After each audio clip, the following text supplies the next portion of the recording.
It is pouring out. It's going to be a terrible rainy day all day today. It's Friday, and I'm going to do the Q&A today again, round 2. I had it done yesterday, and I edited it, and then when I played it back just before uploading it, the audio got really screwed up. And I said, you know what? I'm not going to waste my time. I'm going to break out old trusty here. This is the Sony Action Cam AS20. Go ahead. I'm going to do the Q&A today, edit it tonight while I clean up the spare bedroom. Mom's coming into town tonight. My brother and his wife's coming into town tomorrow. My kids are going to be here all weekend. It's going to be fun. Alright, so we can go ahead and start the Q&A now. I'm almost done with my day, and I'm getting my kids early today. And my mom comes into town tonight. So I want to answer a question right off the bat with somebody. Asked me if there's going to be any more cooking videos coming up. Yes, there is. I plan on doing some cooking videos with my mom this holiday season and sharing them with YouTube. So one of them for sure, we're going to do stuffed peppers. I don't know if you've ever had stuffed peppers, but you bake them in the oven. You ground your Hamburg, brown your Hamburg, I should say. You can mix it with some rice, you throw it into stuffed pepper, or stuff up pepper, green pepper, and throw some spaghetti sauce on it, some cheese, mozzarella cheese. Season the meat real good, bake it in the oven for a little while. That's an awesome meal, man. So we're gonna do that. We'll probably do some other things with my mom, some old recipes that I used to, eat when I was a kid and share those with you guys. So we'll have to see. We'll see how that goes, definitely and for sure. George Myers asked me about like different brand and stuff like that of my pressure washers, and like do a setup video. I linked to it, George, in your comment section, and you have since thanked me for that. But as far as like brand for like my spray wands and tips and stuff like that, I linked to the tips in my video description. I don't know what brand they are, to be honest with you. I don't even know if there is a brand. But as far as the wand and like the trigger handle and stuff like that, I don't know what the brand is, but I'll tell you this. Make sure that if you're shopping for a trigger with a wand or a trigger, and you're just going to put your tip right in the end and just use your hand and not have a lance on it, then you're looking for something that's going to be like around 8, 10, 12 gallon per minute wand handle. So you have absolutely no backflow at your handle. If you go and you get like a cheap Blue Force from Lowe's or something from Home Depot or something like that, it might cause a little bit of back pressure in your hose, and that could hurt your downstream chemical injector. So you want to get a big handle, so once it comes out of your chemical injector and everything siphons in and it's going through your pressure washer hose, you want no restrictions whatsoever. So start with good quality hose. I use rawhide, good quality hose, and good quality fittings that don't cause restrictions, and also good large quantity per minute, gallon per minute triggers. That's really, really, really important. Somebody asked, what is a mukbang and is it contagious? That's funny. Mukbang videos are kind of dangerous videos, actually. People do them. A mukbang, I think it started in Asia, and what it is people will sit down with an enormous amount of food and eat it and gorge on it and video while they do it. That's how mukbang started, and people get hurt doing it. So you got to be really, really careful. Julian Solomita, a YouTuber, along with Jenna Marbles, his girlfriend, they do mukbangs, and they do it differently, and that's how I like to do a mukbang video, is the way they do it. Really, it's just, hey guys, at this time, grab some food, sit down with me, let's enjoy a meal together, and let's discuss something. It could be humorous, it could be Q&A, it could be whatever. It could be a lesson, it could be a podcast, it could be something that you're doing, and you just do it with food, and you invite people. You say, okay, look, at 5 o'clock my time, I'm going to post this video, so that's this time, so you can eat lunch with me or whatever, or you can come back and watch this video at your lunch or your dinner. We're going to eat, you can eat, we'll all eat, and you can watch this video, and we're all eating. So that's a different form of a mukbang.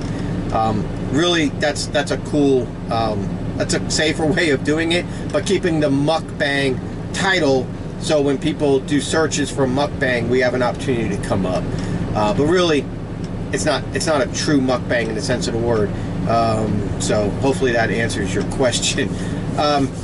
Somebody asked me about the Echo PB210, I think he said. It was a hand-me-down from his grandfather, and he wants to know if he should get something like a steel or something like that. And my first question is the weed eater still working? Is it still adequate enough power for your job? If it is, then hang on to it.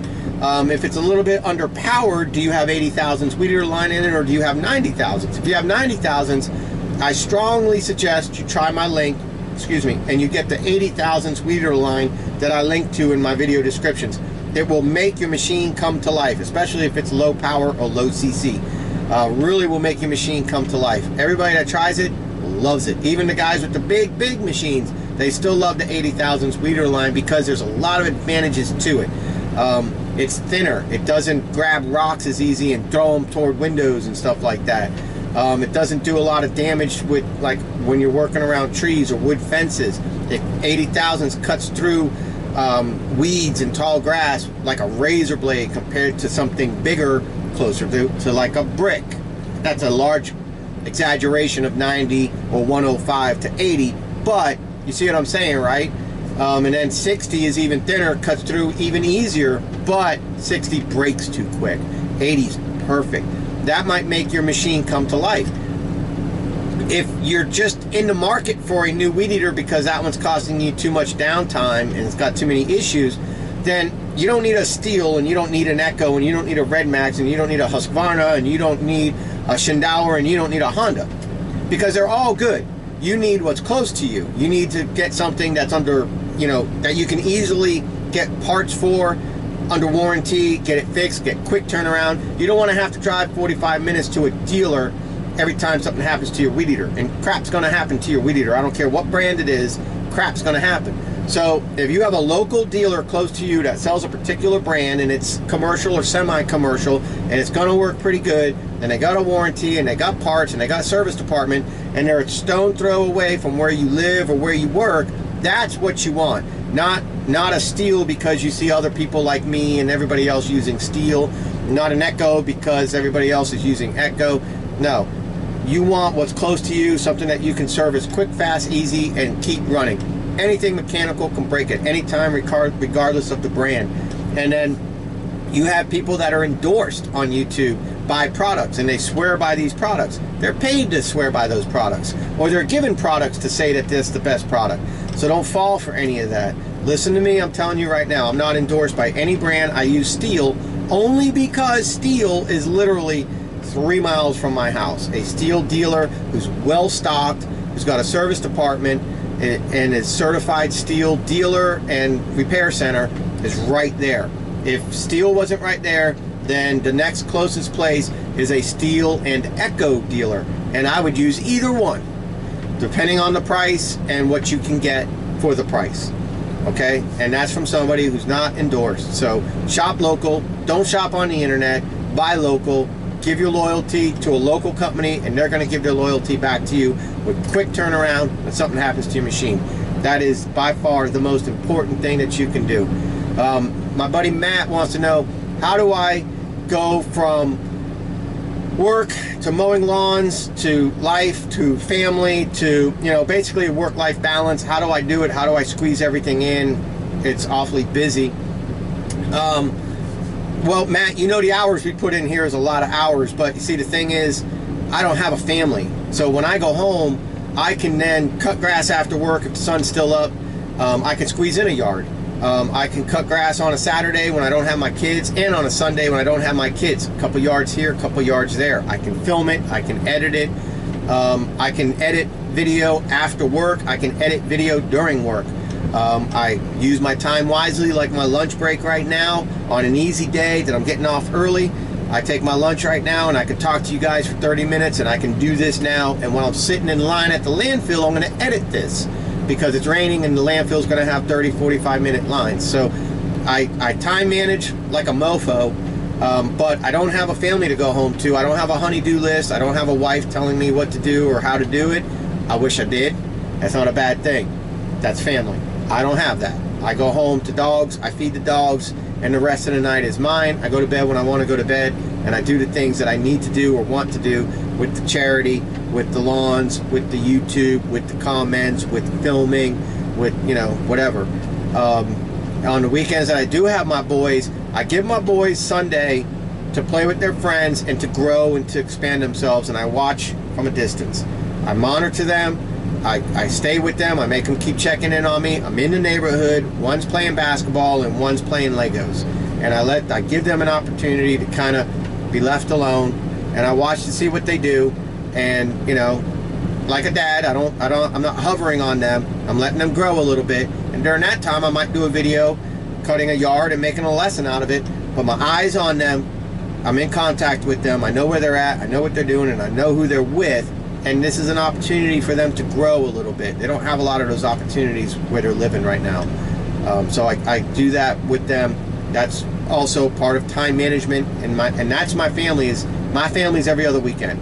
So I wish it was different. I'd love to have a woman, a wife. I'd love to have a family. I'd love to have my kids, but I don't. So I don't want to say I get to, but it's easier for me to do all the things that I do. Compared to you being married and with kids, you have far different set of responsibilities and priorities than me. So I hope that makes sense. The grass is not greener on the other side, Matt. So if you're like, damn, I wish I'd rather have a woman to come home to and someone to share my life with. And guys that are with the woman right now are probably like, boy, I sure would love to send her on a 3-month vacation. I get it. I've been there, but nothing beats family, right? So that's that. Oh yeah, a couple really good questions. Do I use door hangers or flyers, something like that? What's my best return, or what is my return on the form of advertising that I do?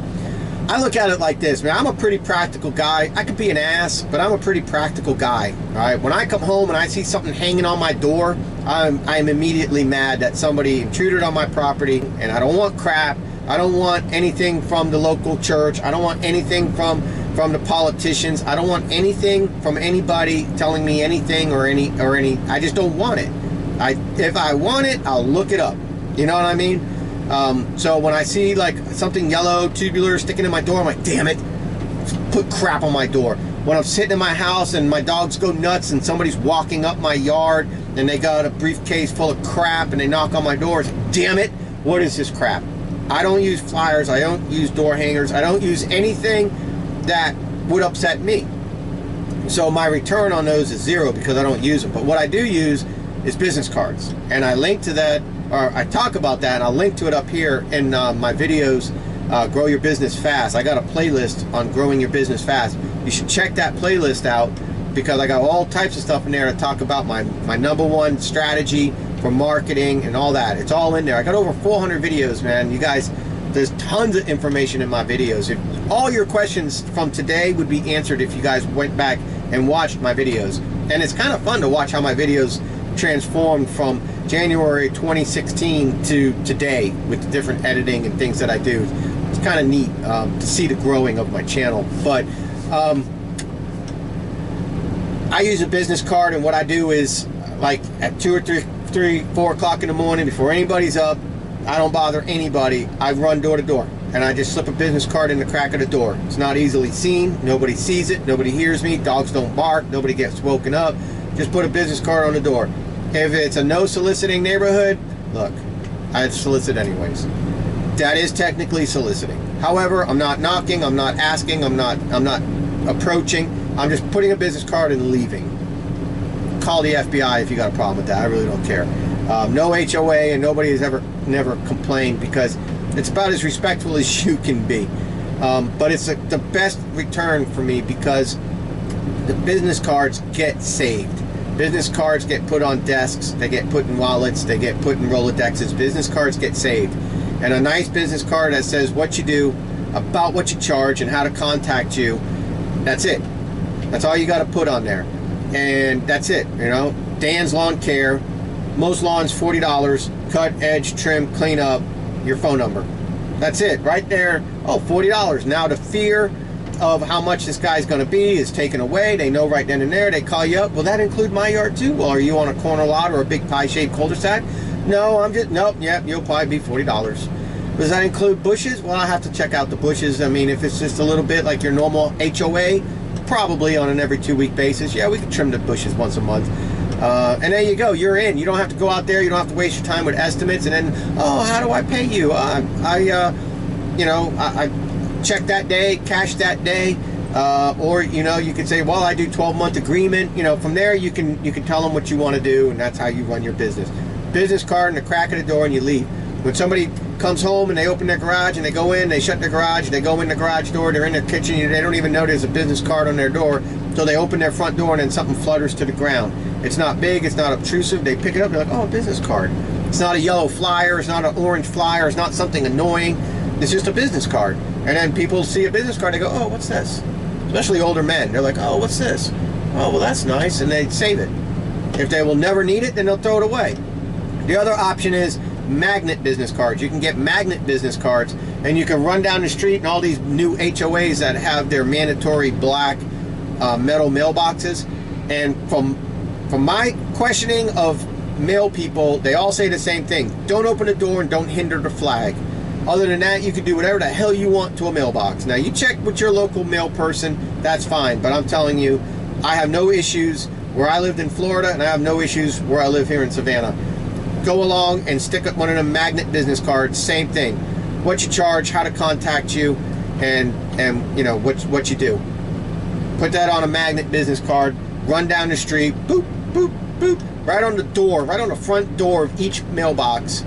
Put a little bit of it sticking out so they can grab it and take it off. Don't put it centered, because then they got to use their fingernail. Now they're getting pissed. They think it's a sticker. Let it stick out. As soon as they touch it, they'll realize, oh, it's a magnet. It's going to go in the house. It's going to hang their kids' pictures on their refrigerator. Regardless, it's going to. It will. It's not getting thrown out. And then they will use it. They're a little bit more money, though. But the return on those is greater, because over time, people will change lawn services, or they'll move and they'll leave that on the refrigerator, whatever. Those come in really handy. That's my best rate of return. I was asked about wands. Do I use wands for like 3-story houses? I don't.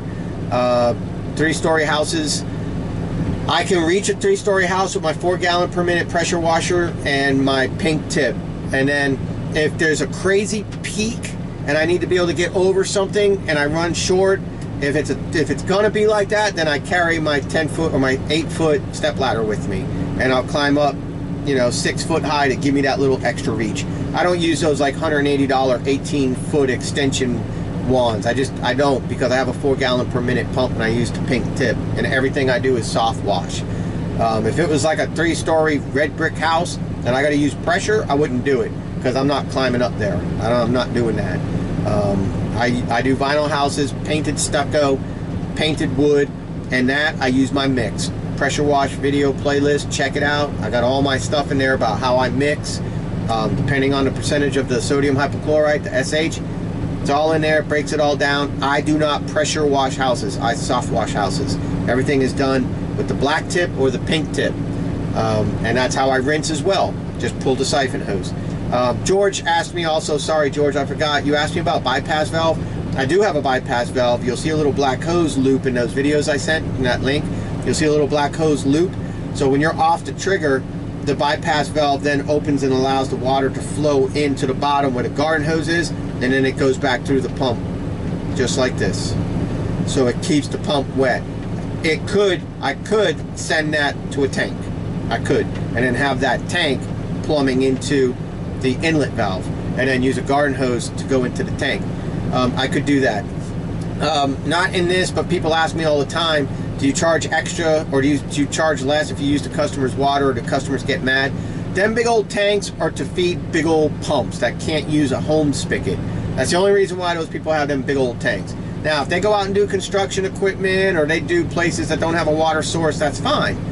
But when they go to do a house, when they come to do my house, and they have one of them big old tanks, and they're going to do my house, they're going to run a garden hose to their big old tank to top off their big old tank. And it's going to have a float like a toilet bowl that's going to shut the garden hose off, and then as they're going and the tank goes down, the float goes down, the garden hose will fill the tank back up. And that's what they do. And then when they let off their trigger, the bypass valve goes into that tank. Okay? Everybody uses the customer's water if the water is available. Yormo from Canada wants to know if I'm still servicing where old boy put the edger blade into the Mercedes. Really a cool video. You guys should check that out. I'll link to that up here. Integrity check.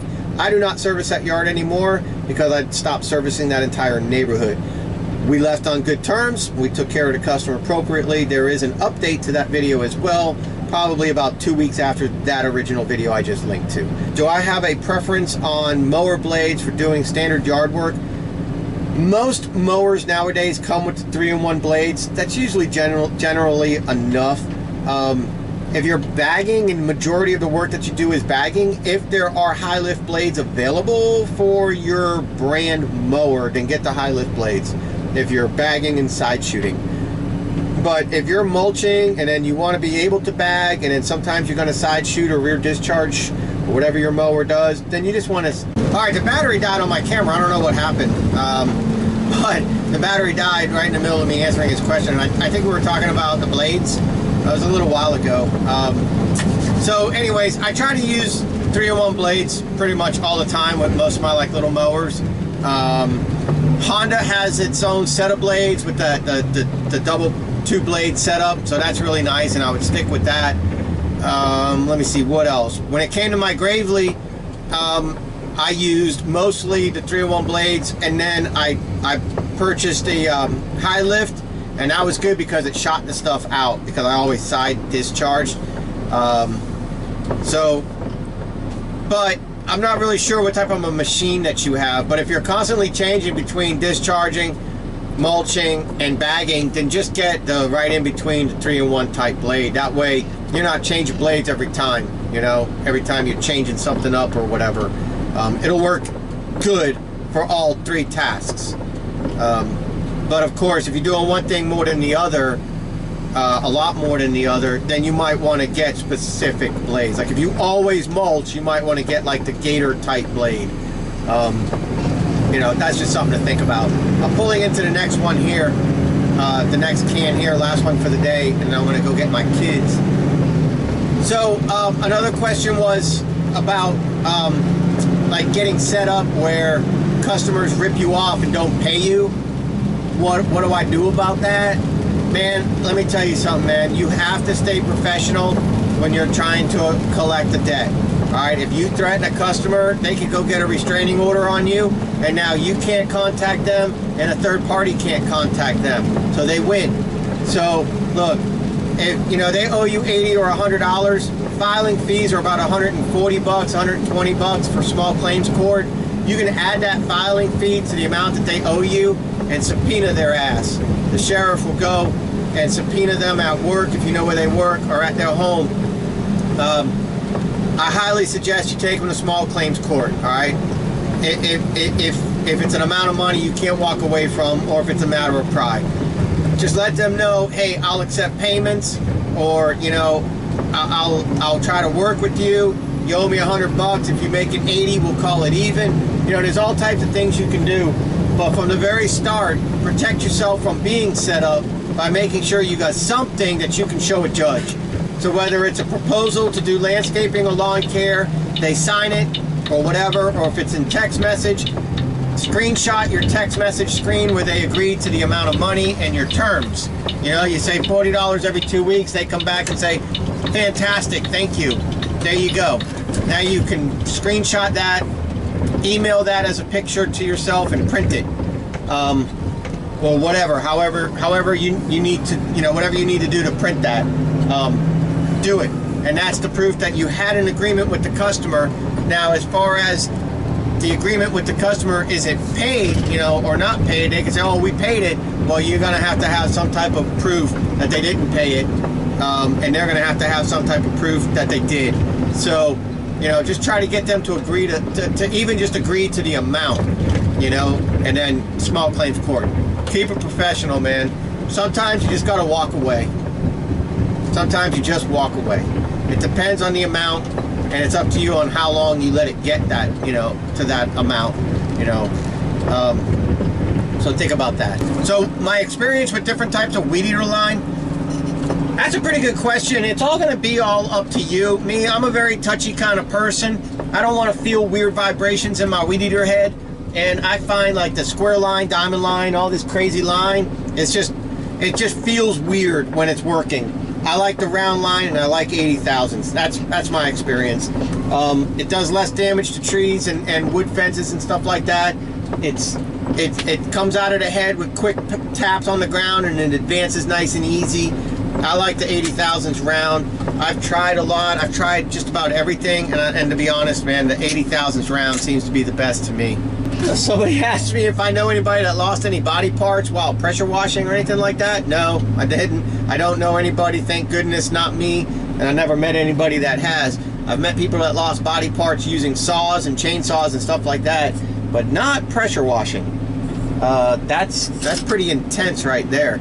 And then also, I was asked about how many lawns do I mow, and like how many houses do I pressure wash. Man, pressure washing was never my main business. Lawns were. So I had about 100 accounts, and I would do about 40 a week.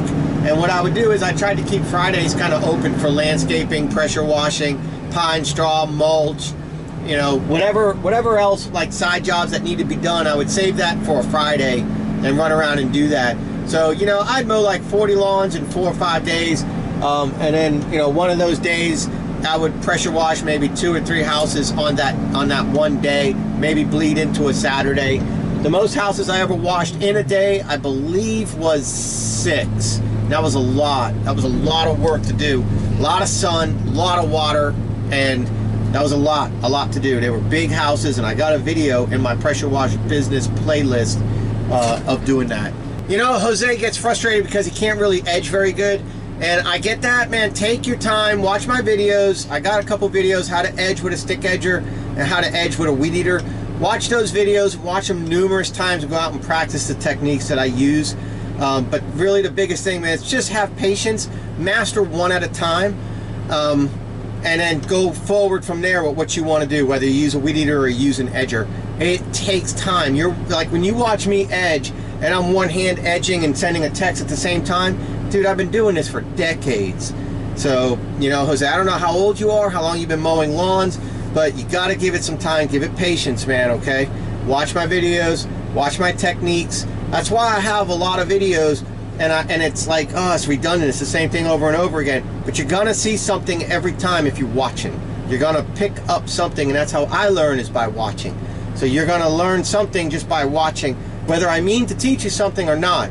If you're green and you really want to learn, watch the pros, watch the people out there doing it.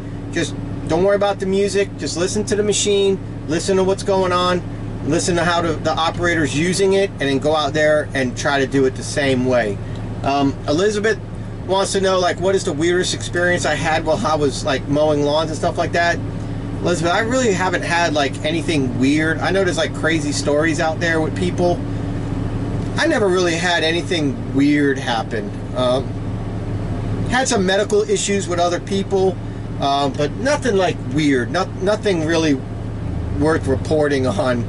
I'm sorry, I wish I could give you something a little bit more exciting, but if I think of something, and I'll put it in my videos going forward, if something pops into my head. But I've been thinking about this for 3 days. I can't think of anything really weird that has happened. Casey Brock wants to know what happened to my zero turn in my trailer. Casey, when I knew that I was, you know, divorced and I was done, my family was done, you know, it was really hard for me to get out of bed every day and go cut grass, considering I was building this business for my family, for my wife to run the papers and phone calls, and I was going to run the machines, and my kids were going to be there, help me clean them and service them and learn the trade. When that ended, it was hard to get out of bed in 2016. It really was. I had no motivation. I didn't want to get out there and cut grass. I was angry coming home having to do the paperwork because my wife should have been doing it. You know, I built a business, an empire with trimmers that was going to be just fantastic. I was training people to work. It was going to be something really good, but when the divorce happened, it just sucked my motivation away. I didn't want to get out of bed in the mornings. You guys kept me going, but I knew I needed a career change. The zero turn was still under warranty. The trailer was still in great shape. Best time to sell. I sold those equipment. I got rid of a lot of my accounts. I gave a lot to local lawn services.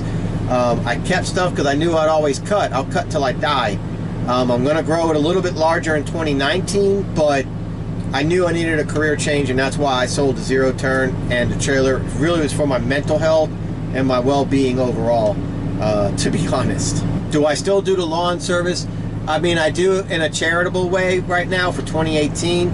The lawns that I service, they paid to charity. So I'm still cutting, I'm still pressure washing. I can't do as much videos as I used to.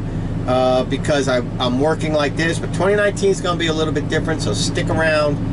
Don't leave me just yet. Electric cuts, a lot of people will ask me, and a lot of people get into fights and arguments over the proper way, the proper order to cut, to edge, to weed eat, to blow off, to trim bushes. And I laugh at people that think that their way is the right way, because it's not. Their way is absolutely the wrong way if they're trying to force it on other people. Everybody's way is the right way. The end result is how you is it a nice looking property when you're over? Is the customer happy? Are you happy? Did you get it done? Did you make your money? That's it. I have my techniques, and everybody gets a technique. Nobody will ever tell me that I have to do this first or I should do that first, because every yard's different, machines are different, what you like is different, how you operate is different. I always start edging first, because after I edge with the stick edger, I can always clean up the edges with the weed eater if I miss something. So that's just kind of an efficient thing to do. As far as, do I weed eat before I mow, or do I mow before I weed eat? That really depends on the property. Do I have a lot of stuff I need to clean up when I edge? Is there a lot of leaves and stuff? Is there a lot of edging? Is the edging in rough shape that I need to blow it in and bag it or mulch it with the mower? And if so, what about weed eating? When I weed eat, is there tall grass and weeds that I need to weed eat down? I don't want to leave that on the grass. So I might as well weed eat first, so that way I can mow and bag it or mulch it, right? But what if I mow first and then I go back and I weed eat? It's a lot easier to weed eat after you mow, right?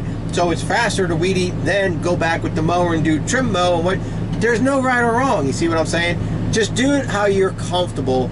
Find your pattern and roll with it. The last thing I like to do is mow, because mowing is the easiest thing to do. It's like it's a mental break from work. You're just mowing. Straight lines, back and forth. That's all you got to do. Weed eating is concentration. Edging is concentration. Bushes is concentration. Raking with pine straw and mulch and stuff like that, you need to be careful. But when it comes to mowing, you just go. So saving mowing to the end, it's kind of like a mental thing with me too. So there's no right or wrong, man. So anyways, thank you guys so much for all the questions. 19 questions on this post. So if you guys don't know, and I think I said it at the beginning, I'm going to say it again. Subscribe to my channel. If you turn on the alerts, you'll know every time I put up a video, a post, or a story. If you don't turn on alerts, then you have to physically look, but that's okay too. I don't have alerts turned on either, and when I go on to YouTube, I look and I see at the people I want to watch. I look to see what they posted, and then I watch their videos. But I don't have any social media anymore other than YouTube, and so instead of putting like a story on Instagram or post on Instagram saying, hey, from my Instagram, go check out my YouTube video, I don't want to do that. I don't want to ask you guys to join Instagram or join Snapchat or join Facebook and then turn around and send you guys, use that as a tool to send you guys back to YouTube. I don't want to do that. So I canceled all that, because all that's just garbage anyways. And on my YouTube, I can post, I can take a picture like I did with the pancakes. I can say, hey, tomorrow night, meet me at Brewers, and just do a quick post with a picture of Brewers or whatever, or the wings or whatever, or just a picture of me smiling. Jeez. Saying, hey, meet me tomorrow night at Brewers, let's shoot pool. If you show up, great. If you don't, you don't. I'll be there with my kids. I'm going to do all that in YouTube from now on. So if you want a little bit more personal, Dan, subscribe and turn your alerts on, or subscribe, so that way you could see the little posts, and I'll say, hey, tomorrow Q&A, get your questions in now on this post.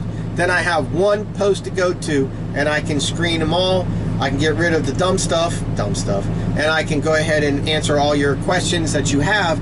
My subscribers, to people that are loyal to me, I will be loyal to you. And that's the best way I can be loyal to you, is to give you the post to leave your question at, and then go back to that post to do the questions and answers, rather than people that come in, ask a question, and I never see them again, and then I'm taking your time answering a question, and they're not subscribed, and you're subscribed, and you've been loyal, and then I oversee it. So that's why I want to do it this way. I think it's a way for me to interact with you guys more personally, maybe give you guys back a little bit me time, you know what I mean? So, because it matters. That stuff kind of matters, man. I want to be for you because you guys have been for me, you see? So subscribe, turn the alerts on, check out the posts as I post them. Gonna have little messages in there for you guys, and that's it. Thank you guys very much. Awesome questions. Hope I answered them. I got a little bit of work to do left for today, and then I'm gonna get my kids, I'm gonna get my mom, and my brother comes in tomorrow, and we're going to the buffet, and we're gonna get fat. I'll see you guys later. Tell me about the Wizards.